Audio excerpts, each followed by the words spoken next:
बहुत समय पहले की बात है। विशाल पहाड़ियों के पीछे लूमिना नाम का एक छिपा हुआ गांव मौजूद था। लूमिना किसी भी अन्य गांव से अलग था क्योंकि यह एक जादुई गांव था। इसमें जादुई जीव रहते थे जो सितारों की शक्ति का उपयोग कर सकते थे। लूमिना गांव के बीचों बीच एक ल्यूमिनारियम पेड़ खड़ा था। ऐसा विशाल पेड़ जिसकी पत्तियां नर्म इंद्रधनुषी चमक से झिलमिलाती थी। ऐसा कहा जाता था कि ल्यूमिनारियम के पास सबसे बड़े जादू को खोलने की चाबी है, लेकिन केवल साफ दिल वाले लोग ही इसके रहस्यों तक पहुंच सकते हैं। इस रहस्यमय गांव में एलोरा नाम की खूबसूरत लड़की रहती थी जो बहुत दयालु, निडर और होशियार थी। जब एक रात वो उस पेड़ ल्यूमिनारियम को देख रही थी, वो उसकी शक्तियों के बारे में सोच ही रही थी कि एक टूटता तारा आकाश से चमकता हुआ आया और पेड़ के बीचों बीच टकरा गया।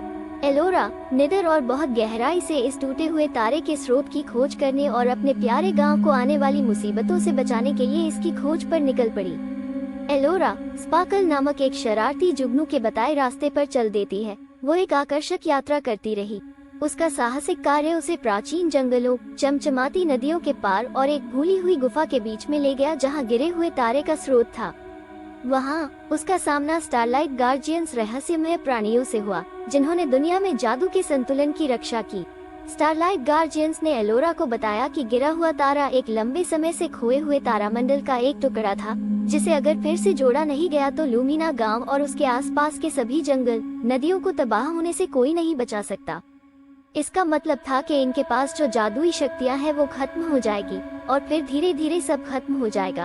उन्होंने इसका हल एलोरा को बता दिया, जिससे लूमिना और पूरे क्षेत्र को इस मुसीबत से बचाया जा सकता है। एलोरा सब समझ चुकी थी। उसे पता था अब उसे क्या करना है, पर उसका रास्ता कठिन था। इसके लिए एलोरा को 7 जादुई रत्न इकट्ठा करने की जरूरत थी, जो कि जमीन के अलग अलग कोने में छिपा हुआ था। उन्होंने एलोरा को बताया कि लूमिना गांव के पास बहुत कम समय बचा है, इसलिए एलोरा को ये काम जल्द ही करना होगा। अब एलोरा स्पार्कल के मार्गदर्शन और उसके अटूट दृढ़ संकल्प के साथ 7 रत्नों को इकट्ठा करने की खोज में निकल पड़ी। रास्ते में उसे बात करने वाले जानवरों का सामना करना पड़ा, जिन्होंने उसकी मदद भी की। आगे चलकर जंगल की आत्माओं से उसका सामना हुआ तो आत्माओं ने उसे बहुत परेशान किया, पर एलोरा भी कम नहीं थी। उसका संबंध भी जादुई गांव से था। उसने कुछ देर संघर्ष किया, तभी एक बड़ी आत्मा उससे उसके बारे में पूछती है। एलोरा उसे सब बता देती है। बड़ी आत्मा को सब समझ आ जाता है। बड़ी आत्मा एलोरा के गांव लूमिना के बारे में जानती थी और वे एलोरा की मदद करने के लिए तैयार हो जाते हैं। एलोरा और आत्माओं में दोस्ती हो जाती है। एलोरा उनसे सितारों की शक्ति का दोहन करना सीखती है। प्रत्येक रत्न को इकट्ठा करने के साथ वो मजबूत होती गई और अपने लक्ष्य के करीब आती गई। जैसे जैसे एलोरा की यात्रा आगे बढ़ी, उसे और भी ज्यादा कठिन रास्तों का सामना करना पड़ा, जिन्होंने उसके साहस, ज्ञान और हृदय की परीक्षा ली। एलोरा अब समझ गई थी कि जादू केवल मंत्रों और तंत्रों में नहीं, बल्कि दोस्ती के बंधन और अपनी क्षमताओं में विश्वास में रखने से है। अंत में अनगिनत चुनौतियों पर काबू पाने और 7 रत्नों को एक साथ लाने के बाद एलोरा एक बार फिर ल्यूमिनारियम पेड़ के सामने खड़ी हुई। उम्मीद से भरे हृदय के साथ उसने रत्नों को पेड़ की जड़ में रख दिया। ल्यूमिनारियम बहुत तेज रोशनी में फूट पड़ा और ल्यूमिना एक दिव्य शक्ति की चमक में नहा गया। लूमिना गांव बच गया और जादू का संतुलन बहाल हो गया।